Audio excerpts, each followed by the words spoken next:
Cookiecad sent over this spool of Silk Mermaid PLA filament for my 3D printer, so let's take a closer look at it. All right, now I have this spool of Silk Mermaid filament here from Cookiecad, and Cookiecad's one of those more premier brands of filament, so I was really excited to get this in. Comes in a nice plastic spool here. Obviously, we've got the little holes here so that you can keep your filament out of the way when it is on the spool and not have to worry about it coming unraveled.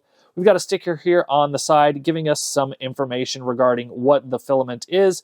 I've got that Silk Mermaid color, which you can see here through the clear spool, but it also gives some bed and print temperatures as well, which is really handy. I also like the sticker on the other side indicating that it's PLA. Just lets you see this super quick and easy when it's on your storage shelf. All right, now as always, I've got to print a benchy with each filament that I take a look at. And again, this is a nice looking silk print here from Cookiecad.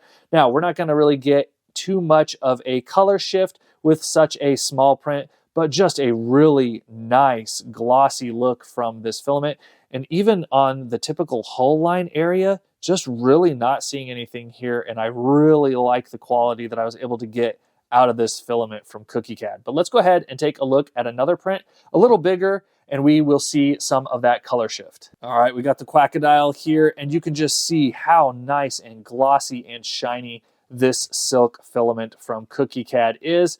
Not a ton of color shift. Again, there's a lot of length in this filament before we get much shifting, but you can see on the bottom here, we've got a bit of a blue hue that we kind of saw in that benchy just a second ago, and there is some noticeable shift in color, but man, this stuff looks amazing. So glossy, so high detailed. All the details on this print really show really nicely. Just really awesome prints that you're going to get from this filament from Cookiecad. All right, so I've been really impressed with the prints that I've gotten out of this Silk Mermaid filament from Cookiecad so far. The silk texture is super glossy, and I really like the color transition that they used in this. You've got some blues and turquoises and purples. Now, you don't have a super fast color change in this, which I do like because, it lets you get a nice gradient going with your prints, and you don't have these harsh color changes. So if you're looking for some really nice color changing silk filament for your 3D printer, definitely check out the stuff from Cookiecad. Now, as always, I've got a link in the description below if you want to try this stuff out for yourself.